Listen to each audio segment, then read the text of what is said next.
Yes, ma'am. And when I change the slide, can you see? Yes, ma'am. Okay. So today's class is genital tract injuries. Okay, I'm Dr. Anshu. You people haven't seen us, I think. So these are the topics I'm going to talk about: introduction, vulval injury, episiotomy, perineal tear, cervical tear, pelvic hematoma, and rupture of the uterus. So maternal genital tract injuries are usually seen during childbirth. It is a significant cause of morbidity and also mortality sometimes. Okay, early detection, prompt and proper management is needed to prevent morbidity and mortality.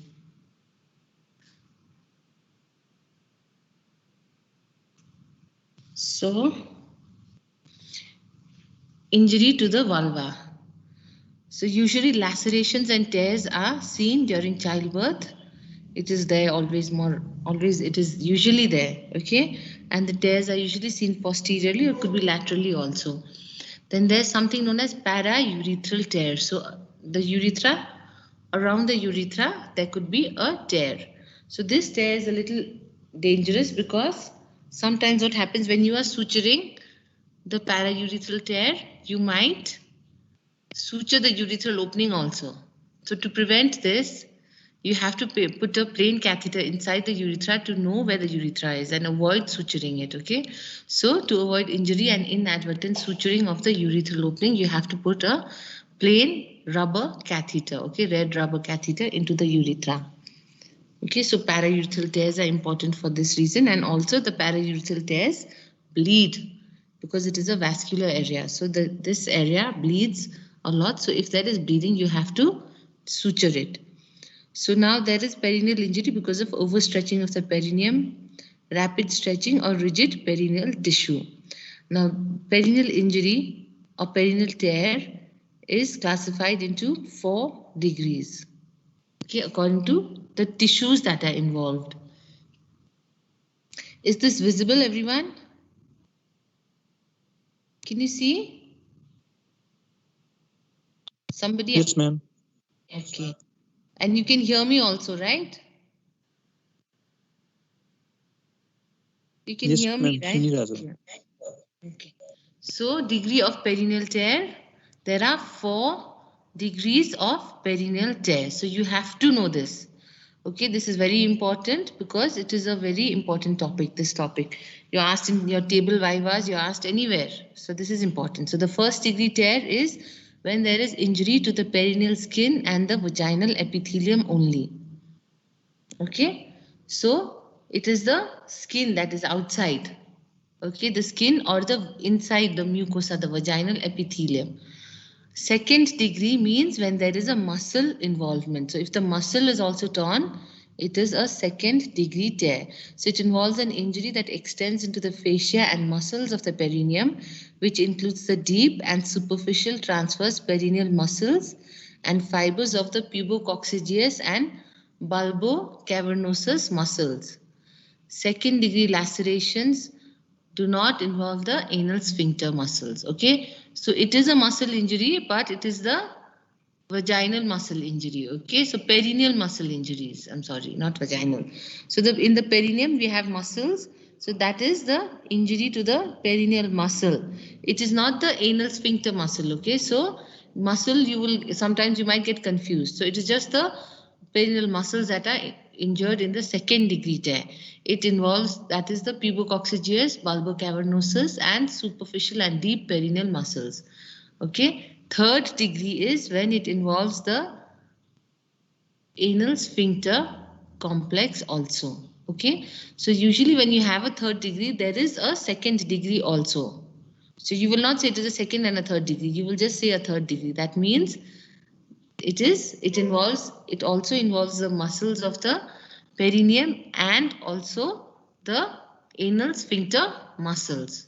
Okay, so third degree tears are further classified. So this, if you want to do very well, you can learn, but for at your level, knowing this much is enough, that third degree tears involves the anal sphincter muscle. Okay, along with the perineal skin, the vaginal epithelium, the perineal muscles, and the anal sphincter. So all of this is torn. Now there's something known as fourth degree tear. It is also known as a complete perineal tear. So complete perineal tear of fourth degree is in addition to all of this. That is in addition to the third degree. Anal sphincter is also gone. And along with that, even the anal epithelium is also torn. Okay, so that is a fourth degree laceration or fourth degree tear. So it involves the perineal fascia, the muscles, both the external and internal anal sphincter, and the anal epithelium. Okay, so this is very easy to know. Just learn it by heart right now only. First degree means perineal skin and vaginal epithelium. Second degree is the perineal muscles. Third degree is the anal sphincter. And fourth is when even along with all of this, even the anal epithelium is torn. Involved means it is torn, it is a tear, okay? So, yeah, in the picture form. So, first degree tear, this is just the skin is torn outside, okay? Second degree, you can see these are the perineal muscles. This is the anal sphincter, this is not torn, okay? So, anal sphincter is intact, but only the perineal muscles are torn. Sometimes maybe the skin over the anal this thing sphincter is torn, but if it is not involving the sphincter, you will still call it a second degree tear. Okay, is it confusing or are you getting what I'm saying? Is it okay? Yes, ma'am. Okay, that is a third degree. Here you can see the anal sphincter is also torn. Okay, and then this is a fourth degree where the anal epithelium is also torn. See, it is torn. It's going up till there. So what is an episiotomy? So this is also very important. Episiotomy is a surgically planned incision on the perineum and the posterior vaginal wall during the second stage of labor.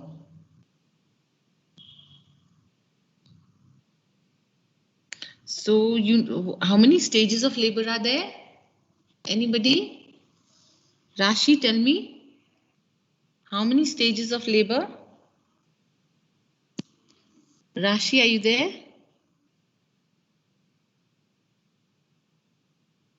Where's Rashi?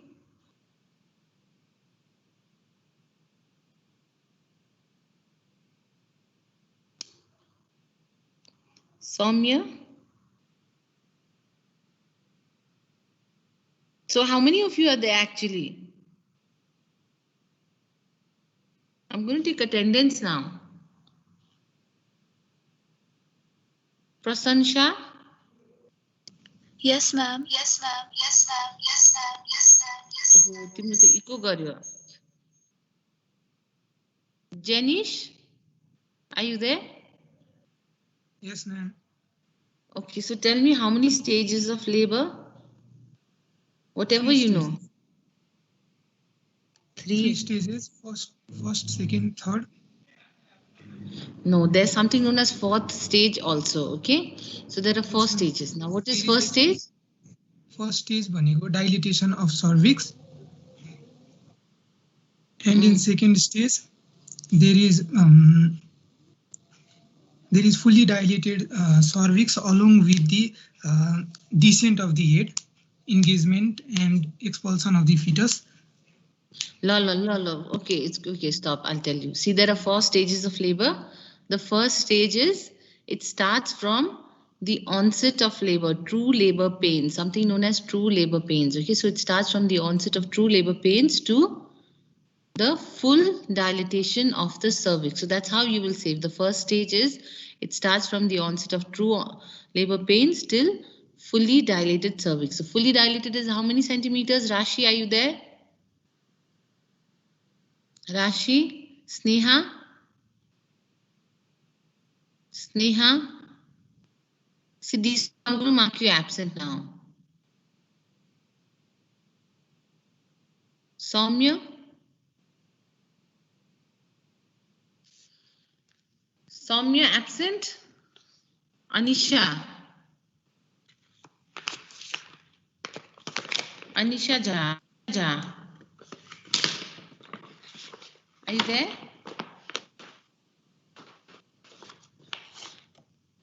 So none of you are, very few of you are there. You just kept it open and none of you are sitting for the class.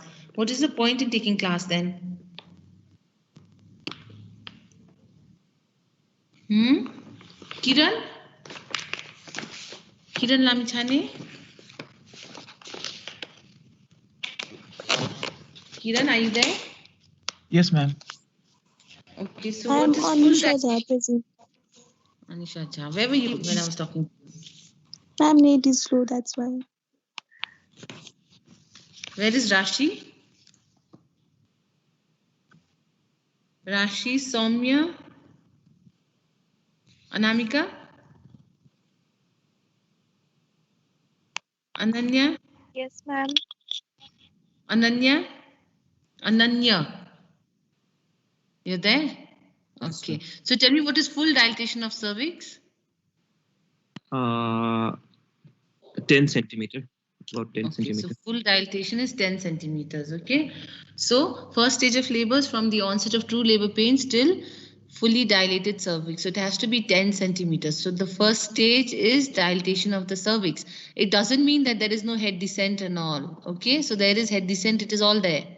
Because when the cervix is being dilated, it is also, there's a head descent also. But when we are saying the definition of first stage, we say it starts from the onset of true labor pains to fully dilatation of the cervix. Now, second stage is when the baby is born. So it starts from fully dilatation of the cervix to delivery of the baby. So that's how long the second stage is. Okay, when the cervix is fully dilated till the delivery of the baby is the second stage.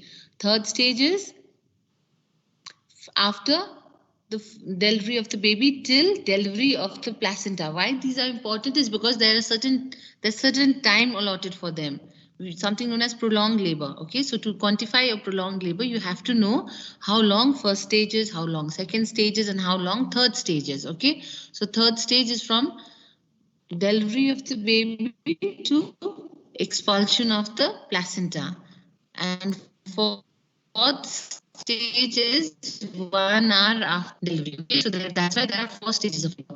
Now, what I was telling you is episiotomy is given in a second stage, right? PowerPoint. Is my PowerPoint visible? Yes, ma'am. Yes. I can't see it. I don't know where it's gone.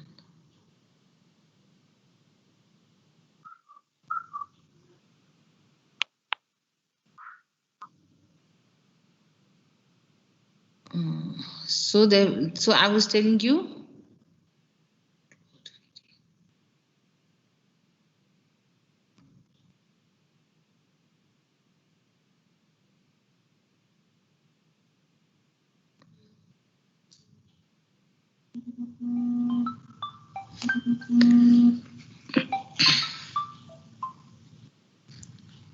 Hello.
What are the indications if it is a rigid or inelastic perineum? If you are anticipating a perineal tear, like in a big baby. Face to pubis delivery. What is face to pubis delivery? Ideally, how is delivery? How does the baby deliver? Mechanism of labor you've read? So go back and read, okay, all of you. Mechanism of labor, the first few chapters of obstetrics Datta book, even that much you know is enough for you to pass. But you have to know all that. So face to pubis delivery. Ideally, how is the delivery done? How is the delivery? It is the face of the baby faces the anus of the mother. Okay, that is in an occipito anterior position, the delivery. If it is occipito posterior, there is the face of the baby faces the pubis, that means anterior. Okay, the pubic symphysis. Ideally, the face of the baby faces the anus, so it faces posteriorly. But face to pubis delivery is in occipito posterior position, the delivery. Then in breech vaginal delivery, if you are planning a breech vaginal delivery, then you also have to give an episiotomy. If you anticipate shoulder dystocia. So what is shoulder dystocia? What is breech delivery? If the baby is with the podalic pole down in the lower uterine segment, right? So that is breech. Ideally, the head of the baby is first, right? It is down below. But if the podalic pole is down and it comes first, that is breech delivery. Okay. Now shoulder dystocia. Shoulder dystocia means when even after the delivery of the head, the shoulder takes time to deliver. Dystocia. So it is taking time for the shoulder to deliver. The head has come, but there is a difficulty encountered while delivering the shoulder. So if you are anticipating a shoulder dystocia, then also you have to give an episiotomy. Okay. Operative vaginal delivery. Now what is operative vaginal delivery? Is when you apply forceps vacuum. Okay. So, and if there is a previous perineal surgery, so any surgeries done on the perineum for the lady, so these are the indications for an episiotomy. Okay. So also we give an episiotomy for the primary patient. So if it is a primary gravida, we give.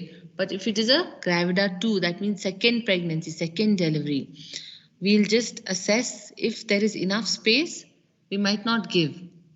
If there is less space, then we will give. Okay, so is it understood? Clear? What is the indication? This topic is important, okay, so please pay attention. This is a very practical topic which you'll be asked anywhere. Table viva, your long case, short case, anywhere. Okay? So what are the advantages for the mother if you give an episiotomy? So what is the advantage of an episiotomy over a tear? So sometimes what happens, you don't give an episiotomy or it delivers too fast. You don't have time to give an episiotomy. In such cases, we will have a tear. So if there is a tear, it is very difficult to repair a tear. But if you've given an episiotomy, it is easy to repair. So what are the advantages of an episiotomy over a tear? So for the mother, it is easy to repair. There's a reduction in the duration of labor. And there's a reduction in the trauma. Okay. And for the fetus, it minimizes the intracranial injuries, especially in a premature baby.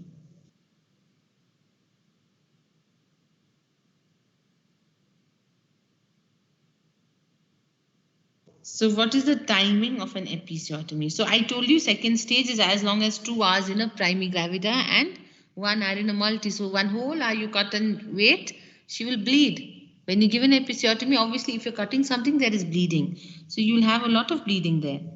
So when do you give? So timing of the episiotomy is when there is a bulging and thinned perineum. That is at the height of a contraction just prior to crowning. So when crowning is happening, the perineum thins out. Okay, and then that is when you give an episiotomy.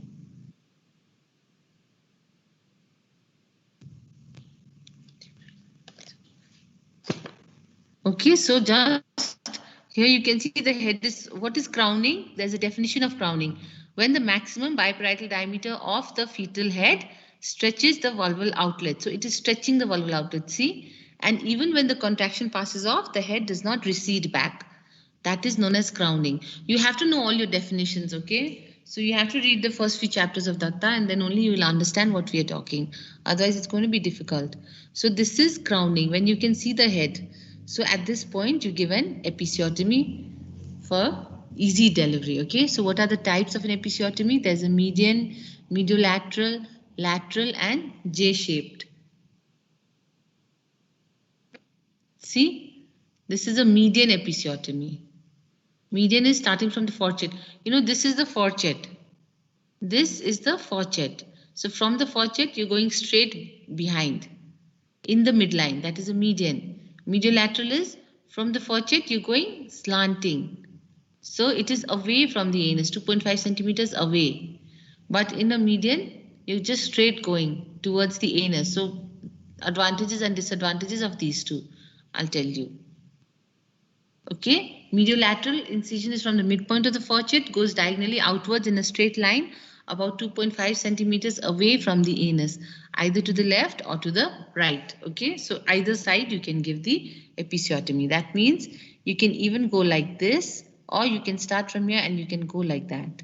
So usually we are comfortable with this because we are all right-handed. So we give it on the on the right side of the patient, and it is easy for us to repair. It's difficult for us.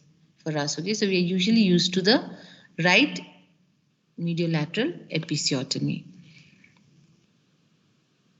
So what is the advantages of mediolateral over a medial episiotomy? Okay, so these two episiotomies you have to know, advantages and disadvantages. The others, usually we don't give.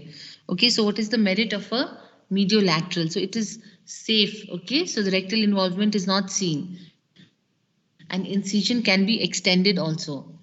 Okay, what are the demerits? Tissue apposition is not very good because it is not in the midline. There's more discomfort to the patient, and sometimes there could be wound infection. Okay, so even though the demerits are there, we prefer a mediolateral because we are very scared about injury to the rectum. So if there is a rectal injury, it becomes what tear? What degree tear? Sadiksha? Sadiksha, are you there? Anisha, tell me, what degree tear if the rectum is involved? Or if the anal epithelium is involved? What degree tear? Anisha? Yes, ma'am. Yes, ma'am. So what degree tear if the anal epithelium is involved? I just told you people. And once again the question. What degree tear, perineal tear will it be if the anal epithelium is torn?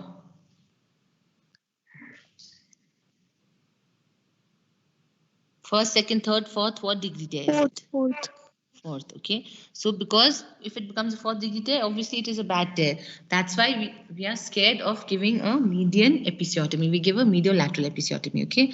So median episiotomy is from the midline. It is a midline incision that follows the natural line of incision of the perineal muscles, of insertion of the perineal muscles. So that's why it is easily repaired. But again, it has the rectal involvement.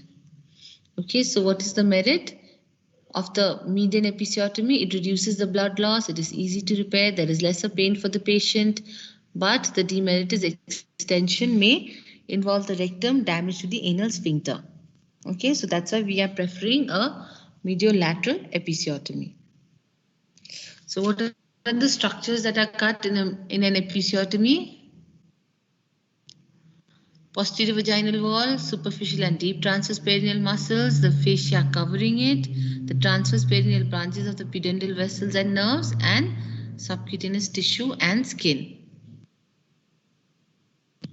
Okay, so posterior vaginal wall, superficial and deep transverse perineal muscles, fascia covering it, The transverse perineal branches of perineal vessels and nerves and subcutaneous tissue and skin.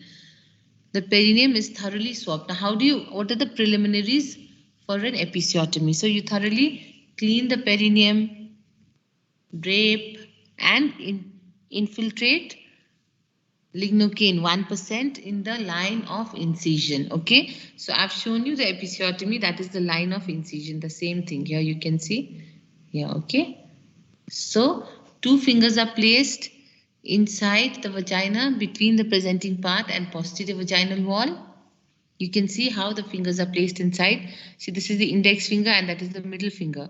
2 of the fingers are inside. This is the ring finger and the little finger. So 2 fingers are inside. It is guarding between the fetal head and the vagina and the perineum. So why? Because it is, otherwise if you cut just like that, you might injure the fetal head. So you're guarding the fetal head. Okay, so it is inserted like that and then you cut. So this is the fourchette, this point. Okay, from here you're going lateral. So mediolateral. Okay. That is an episiotomy forceps. You can see how it is. It has an angle like that. Otherwise, normally the scissors are straight, just like that. But here, see, you can see the angle. It is angulated. Okay, why? Because when you're inserting your finger inside and you're cutting, if it is a straight scissor, it will be difficult. Okay. Incision should be made at the height of a contraction. The cut should be made starting from the center to the, I've already told you this. It is directed diagonally in a straight line. See, you can see the episiotomy. What are the complications? So immediately you will have a vulval hematoma. You can have an infection, rectovaginal fistula or wound dehiscence. And later, there could be dyspareunia or scar endometriosis. What is a rectovaginal fistula? Anybody, please answer it. You should talk. I don't know if you people are understanding or not. Janish, what is a rectovaginal fistula?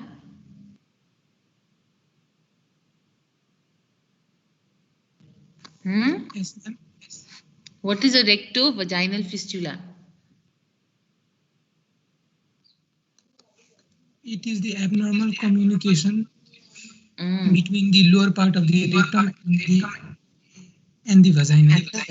Okay, good. So if you don't this thing, what do you say, suture it properly, you can have a rectovaginal fistula. Okay, or if you don't diagnose a 4th degree perineal tear and the rectum is torn and you don't suture it, so she can have a rectovaginal fistula. Okay, so repair immediately to prevent loss, pain and infection. Should be repaired in layers with infiltration of xylocaine 1%. The first layer is the vaginal mucosa, starts from just above the apex with continuous catgut suture. Second layer is the perineal muscles, which is opposed with hemostatic sutures. And the third layer is the perineal skin. So we're going from inside to out, right? Vaginal mucosa, then the perineal muscles are there, and then the perineal skin. So 1, 2, 3. First layer, second layer, third layer. Okay. Understood? So the vaginal mucosa is continuous suturing. Second layer is the perineal muscles, and third is the perineal skin. Now, how do you suture a complete perineal tear? Now, why? Complete means the rectum and the anal mucosa is involved. Okay. So again, here you start from the apex of the tear. You start with repairing the rectal or the anal mucosa. So first, you will, like in a 3rd degree or a 2nd degree, we started with, in a 2nd degree, we started with repairing the vaginal mucosa. But in a complete perineal tear, we are suturing the rectal mucosa first, okay? So you start from the apex of the tear using a 2-0 catgut, interrupt with sutures. Knots are inside the lumen.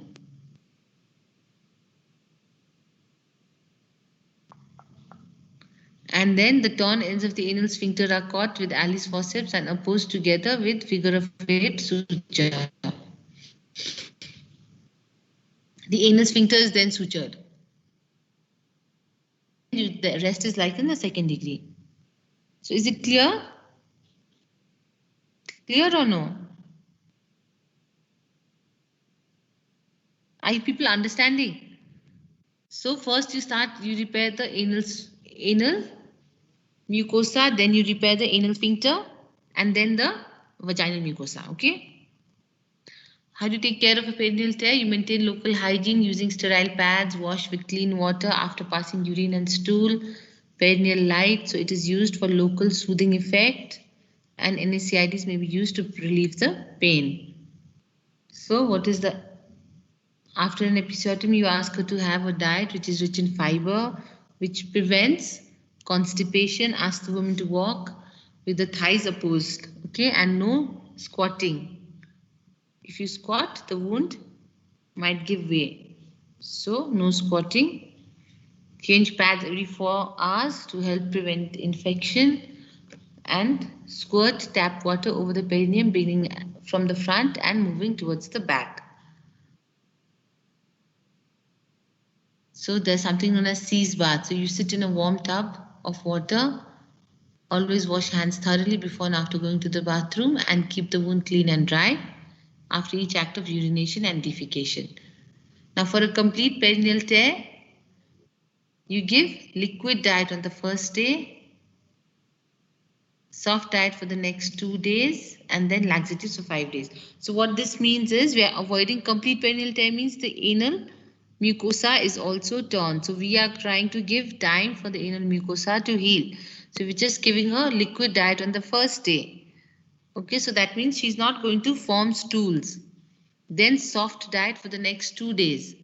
Soft diet is low residue. Low residue means which will not form stool. So we're preventing stool formation for nearly 48 hours. Okay. So low residue diet, which is milk, egg, bread, biscuits. And then after that, laxative, so that she does not have to strain. Okay. And broad spectrum antibiotics along with metronidazole. Now there's something known as cervical tear. This is the most common cause of traumatic postpartum hemorrhage. Minor degrees of tears are common and unavoidable. Bleeding. Then you have to suture the cervical tear. Okay. So how you suture? What are the causes of the cervical tear? It could be iatrogenic when you apply forceps or vacuum. Or the cervix could be a rigid cervix. It is failing to dilate and then it just gets torn. That's why. Okay. Or if the uterine contractions are very strong, then also you can have a cervical tear. Or there could be a detachment. That means the entire cervix has come off, detached. Circular cervix is just fallen off. Okay, so detachment, very rare. Now how will you diagnose a cervical tear? So there is excessive vaginal bleeding immediately following delivery in the presence of a hard and contracted uterus. So you had your class on PPH? Yes? Yes or no? Yes, ma'am. Okay, so class on PPH is done. So in your PPH, you've understood the causes of PPH, traumatic and atonic. So atonic PPH is the most common, but if it is not an atonic PPH, it is a traumatic PPH. Now traumatic PPH means there is a tear somewhere which you are missing. So the cervical tear is a traumatic cause of postpartum hemorrhage. What is happening is there is excessive vaginal bleeding immediately following delivery in the presence of a hard and contracted uterus. Hard and contracted uterus means atonic is ruled out. Okay, so hard and contracted uterus. You inspect the cervix with 2 sponge holding forceps in a clockwise direction. A good light source and sim speculum is needed and 2 sponge holders are needed. Okay, so these are for inspecting the cervical tear. So treatment, immediate repair is needed to minimize blood loss. It may need IV anesthesia if patient is uncooperative. Only deep cervical tears with brisk bleeding need to be sutured. The torn margins of the cervix are held with the sponge holding forceps, and instead of giving traction to the forceps, it is better to ask the assistant to push the fundus down. So understood what I'm saying? If the tears are very much, you have to, if there is bleeding from the tear, you have to suture the cervix, okay? And whenever you're handling the cervix in a pregnant lady, you use a sponge holder. Okay, that doesn't cause trauma to the cervix. Okay. Now pelvic hematoma. So pelvic hematoma, the definition is when there is collection of blood anywhere in the area between the pelvic peritoneum and the perineal skin, it is called a pelvic hematoma. Depending upon the site of the hematoma, whether it is above or below the levator ani, it is classified into supralevator and infralevator. Supralevator is high up, so that is very rare. Infralevator is very common, okay? And the commonest is the vulvovaginal hematoma. So pelvic hematoma. Hematoma means blood collected anywhere. So pelvic means in the pelvis. So it could be below the levator ani or above. Accordingly, it is classified as supralevator and infralevator. Infralevator is the vulvovaginal hematoma. So what is the cause of a vulval hematoma? If there is inadequate hemostasis during the repair of a perineal tear or an episiotomy. Okay, if the apex of the vaginal wall mucosa is not sutured properly.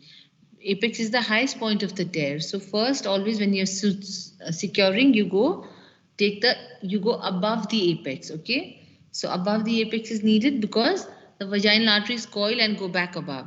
So to include those arteries also, we go above the apex of the tear. So if you've not gone above the apex, or if you've come below the apex, okay, then those vessels will bleed and then you'll have a collection of blood. It is known as a hematoma.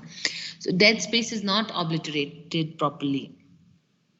Or sometimes there could be rupture of a paravaginal venous plexus spontaneously or during an instrumental delivery. Okay. So symptoms are persistent severe pain on the perineal region, rectal tenesmus or bearing down efforts, and retention of urine.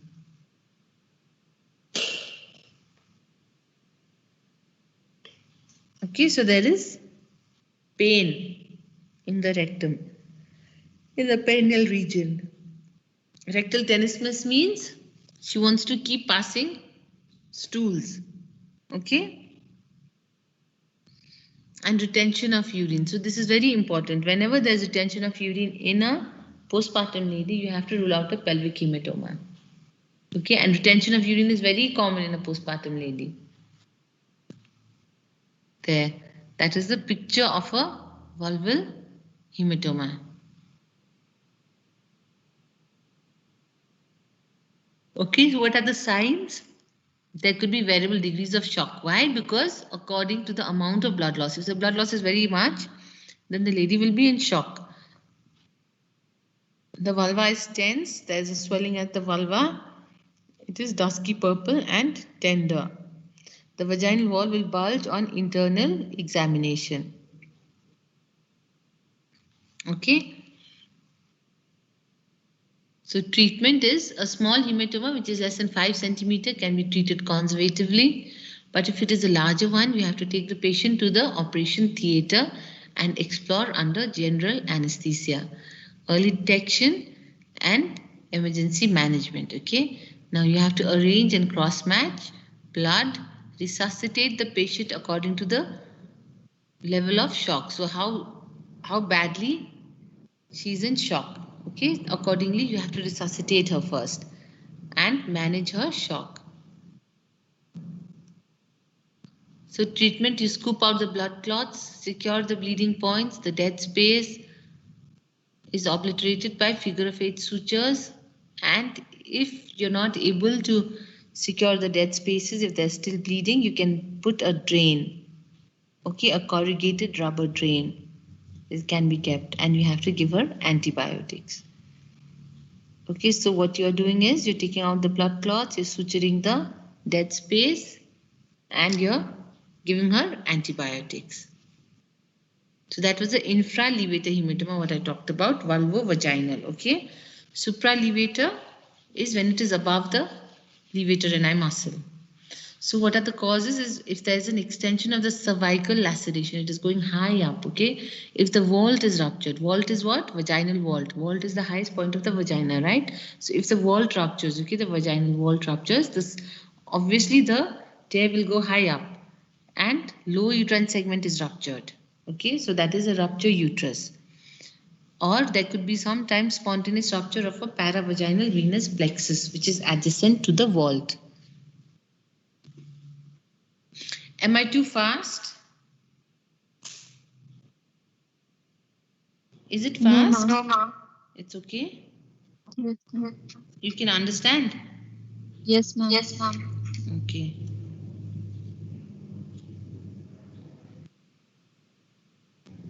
So diagnosis is usually late because there is no pain, there is no PV bleeding. Like in an infralevator hematoma, she will have symptoms. She'll have retention of urine, she'll have rectal tenesmus, she'll be in shock also. Okay? And she'll have bleeding also. And sometimes if it is a vulval hematoma, like I showed you, it is visible from outside itself. Okay? But supralevator is difficult to diagnose. Okay? The patient will just have shock. She'll be shocked, she'll be pale, and you don't know what has happened, okay? After delivery, she's in shock. So there is a swelling above the inguinal ligament. The vaginal wall will bulge, or there'll be a boggy feeling through the fornix. So when you do a per vaginal examination, that is a bimanual palpation, okay? Per vaginal is you're putting 2 fingers into the vagina and you're feeling, okay? With your feeling with the 2 fingers in the vagina, and your left hand is on the symphysis pubis of the patient, and you're trying to feel if there's something in between. So when you're doing that, then you can feel a boggy feel, a bulge, something there, okay? And it is managed by laparotomy. So what is a laparotomy? Is you're opening the abdominal cavity. So you're giving an incision on the skin in the abdomen, okay? So vaginal hematoma we were doing from down below. There was no incision on the abdomen, okay? But if there is a supralevator, because there's collection above the levator muscle, you have to open the abdomen of the lady, okay? So it is managed by laparotomy, drainage of the hematoma, bleeding, the bleeders are controlled, you're taking figure of 8 sutures, and then if there is a uterine rupture, you repair the rupture, okay? So wherever the site of bleeding is, you have to secure those bleeders. Now, rupture of the uterus. So rupture of the uterus is a breach in the continuity of the uterine wall after 28 weeks of pregnancy. Now there's something over here, okay? So rupture of the uterus and uterine perforation. These are 2 things you have to understand, okay? Rupture of the uterus is after the period of viability, that is 28 weeks, if there is a breach in the continuity of the uterine wall, okay? After the period of viability. But if it is before the period of viability, you will call it a uterine perforation. Okay, so perforated uterus and rupture uterus are divided by the period of viability, usually 28 weeks. Okay, similarly, there are other definitions also that go along with this. So is it clear, or am I confusing you? You've understood rupture uterus and perforation of the uterus. Understood the difference? So rupture is, it is after the period of viability. Perforation is when it is before the period of viability, if there is a breach in the continuity of the uterine wall. Okay. So incidence is 1 in 200 to 2000 deliveries. According to the cause, it can be divided into 3 categories. It could be a spontaneous rupture. It could be rupture of a previous scar, or it could be an iatrogenic rupture. Okay, scarred uterus. So if it is a previous scar, then that scar might give way. Or if there's no scar on the uterus also, it can rupture. So a spontaneous rupture is seen in patients who have obstructed labor. Okay, so obstructed labor and there is rupture. You're not paying attention to the lady, and she might have a uterine rupture. If it is a grand multipara. So why in a grand multipara? Because there's a weak and thin uterine wall. Okay, and then because of that, it gives way fast. That was a spontaneous rupture. Okay, so spontaneous rupture was in cases of neglected obstructed labor and grand multipara. In a scar rupture, if there is a previous cesarean section scar or hysterotomy or a myomectomy. Now see, cesarean section and hysterotomy, these are two different things, okay? Again, myomectomy is what? You're taking the uterine fibroid, okay? Fibroid uterus, you know what a myoma is? Have you had your class on fibroid uterus? I don't think so. Yes or no?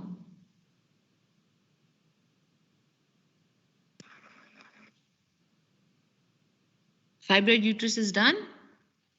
Bakusaina. So fibroid is a benign proliferation of the muscle layer of the uterus. Okay, so of the uterus, if there is a proliferation of the muscles, then you have a myoma. So if there is a myoma in the uterus, you can do a myomectomy. That is to save the uterus. You're just removing the diseased, that is the myoma.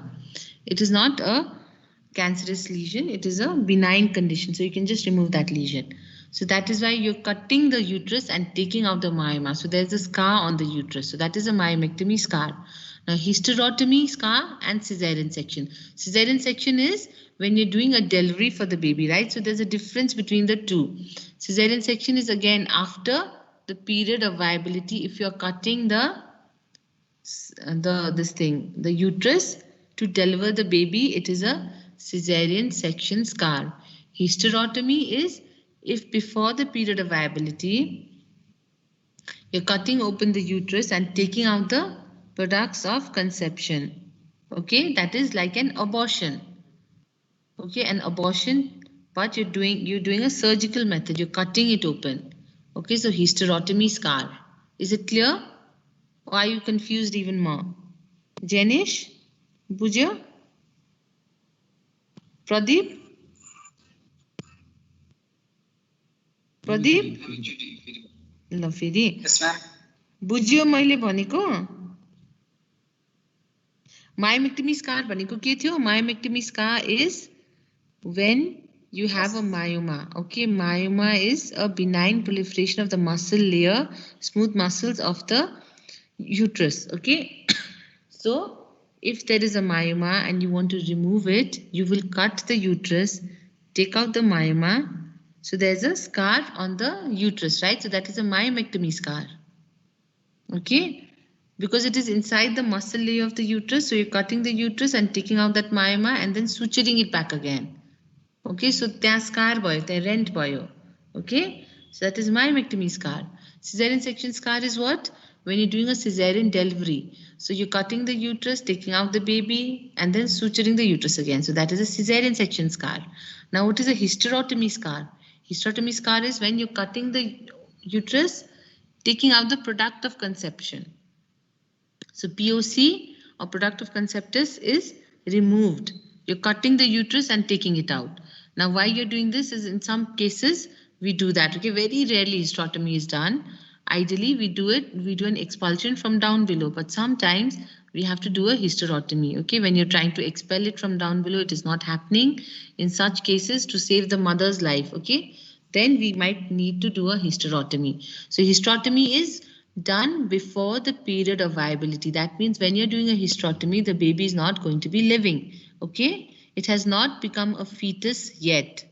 So that is before the period of viability, before 28 weeks. If you're cutting open the uterus, taking out the POC, product of conception, product of conceptus, that is a hysterotomy scar. If you're doing you're cutting open the uterus after the period of viability, it is a cesarean section scar. Understood?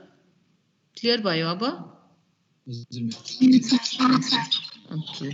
So incidence of the lower segment. Now, when you're doing a cesarean section, you've had your class on cesarean section. There are types of cesarean scars. Okay, so where will you cut? The uterus is also big. In pregnancy, it becomes really big. Okay, the lower segment in a non-pregnant uterus is just 0.5 centimeters, but in pregnancy, it becomes 7 centimeters. Imagine how much it grows. So when it becomes 5 to 7 centimeters, there's a big thing, right? So where will you give the incision for the cesarean section scar? So accordingly, when you have your CS class, you will know that there are types of cesarean section. Okay, so it could be lower segment cesarean section, upper segment cesarean section. Okay, so the best is the lower segment cesarean scar. When you're cutting the lower segment, it has a lesser incidence of scar rupture, that is 1 to 2%. But if it is an upper segment, which is also known as a classical scar, okay, upper segment cesarean section is a classical cesarean section that ruptures 5 to 10 times more than a lower segment cesarean section. Now, why the scar rupture is happening is because it could be a weak scar, there could be less interval between the pregnancies, there could be implantation of the placenta over the scar. Okay, so in these cases, there's a scar rupture. Or if you use oxytocin prostaglandins, okay, so use of oxytocin prostaglandins, so that on a scarred uterus, then you will have a scar rupture.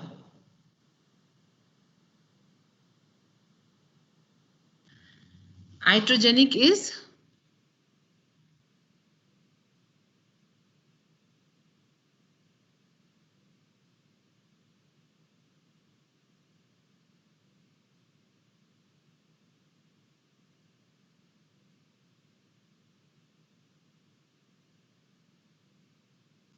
so iatrogenic is when we are doing it. Iatrogenic is always our fault, okay? Doctor's fault. So iatrogenic.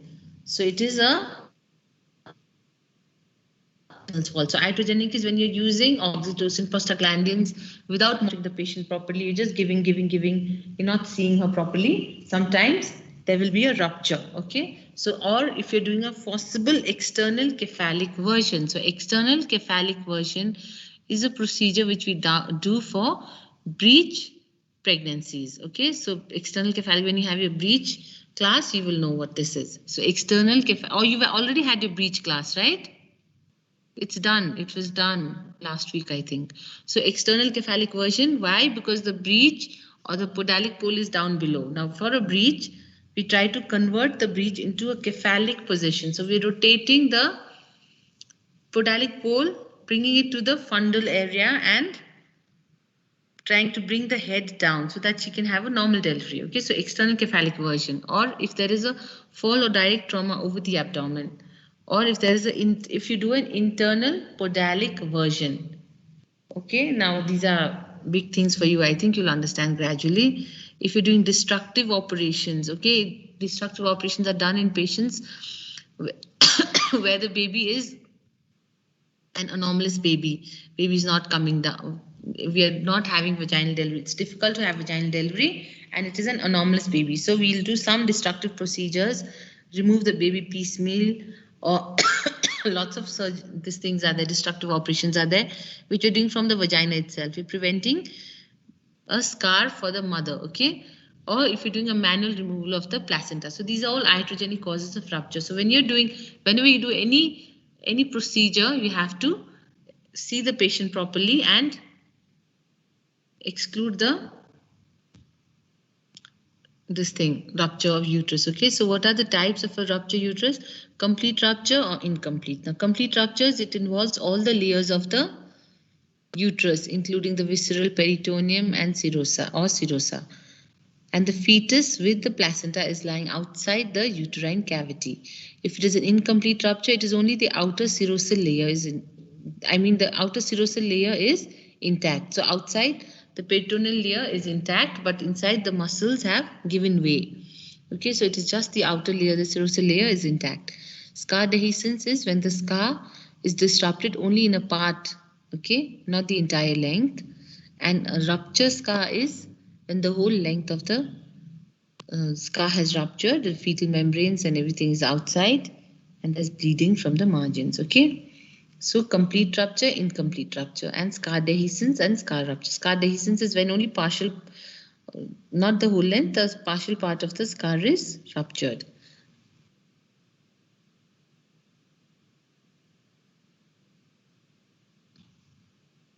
So diagnosis of a rupture uterus is how? Now I told you scar rupture, spontaneous rupture. Okay, so scar rupture is when you know this patient, you'll take a history and you know she's had a scar on her uterus. Then in such patients, there's dull pain over the scar area with vaginal bleeding. There's tenderness on the scar. And then she gives a history of something giving way. And then there is acute abdominal pain. And you might also see fresh bleeding, and she might suddenly go into shock. Okay, so because there's bleeding, so she might go into shock. And the spontaneous rupture is also something like that, but because there's no scar, you will have a history of obstructed labor. She could be a grand multipara, and she'll give history of severe pain abdomen, which is even there in between the contractions, and there's vaginal bleeding. So ideally what happens is in between two contractions, there is relief. Okay, the patient is not having pain. But even if there's pain in between contractions, then that is not good. How frequently do the uterine contractions come in labor? In first stage? Anybody? How frequently are the uterine contractions coming? Please read management of labor. It is all there, okay? So initially how frequently the contractions come, and later how frequently. So initially the contractions are at an interval of half an hour maybe. But as labor progresses, they become more frequent, the contractions, okay? So, and in between contractions, always the patient is very comfortable. But if she's not comfortable in between contractions, you can think of a rupture uterus. And she might also give history of trauma, use of oxytocins and all, which we have to see. And on examination, there's a loss of the uterine contour. The fetal parts are superficially palpable. There's FHS is absent, and she will have features of shock. How will you manage? You have to resuscitate her, manage her shock, arrange in cross-match blood, arrange for emergency laparotomy. Again, I told you laparotomy is opening up the abdomen, okay? Repair, if possible, usually in cases of scar rupture with regular clean margins, you can repair the uterus. But if it is a very irreparable scar or irreparable rupture, then you might have to do a hysterectomy. What noise is that? Okay, hysterectomy in an irreparably damaged uterus. But please, hysterectomy is not the choice, okay? Because only if it is a grand multipara or patient which has a complete family, then you might. And when you're doing when you see, even if you don't do a hysterectomy, when you see that this lady, she should not get pregnant again, you always have to end it with a tubal ligation, okay? So maybe she should not be pregnant again, because now if she gets pregnant, you'll have antepartum rupture. So rupture uterus can also be during labor and during pregnancy itself, antepartum. Before going into labor also she might have a rupture uterus. So if it is a very bad uterus, that scar, you can hardly repair it and all. So such patients, even if you repair the uterus, you have to do a tubal ligation. Tell her you should not get pregnant, okay? Because now she'll have an antepartum rupture uterus. Okay, I didn't tell you a lot about the rupture uterus. So that is it, okay? So the class is over. Any questions? Any questions? Please go back and read. Genital tract injury is a very important topic. You have to read it. It's a very sought after topic. You know, people ask, examiners will ask you. Anything? Read the management of labor, all of that. So any questions? Lateral episiotomy Lateral episiotomy तिम्रो यो फर्चेटबाट यसरी जान्छ lateral. Medial lateral भनेको अलिकति यतातिर आयो नि, lateral भनेको उसरी गयो यसरी. Median भनेको यसरी आयो. Lateral तिमीलाई पढ्नु पर्दैन बाबु. Lateral र J shaped भनेको J shaped भने यसरी आएर अनि यसरी जाने, J बनाउने यसरी. बुझ्यो? Lateral भनेको फर्चेटबाट यसरी गयो. यो त गर्दै गर्दैन यो. किनभने यो फिजिबलै हुँदैन. Anybody? विमल के भन्ला छौ? Any other questions? Any other questions?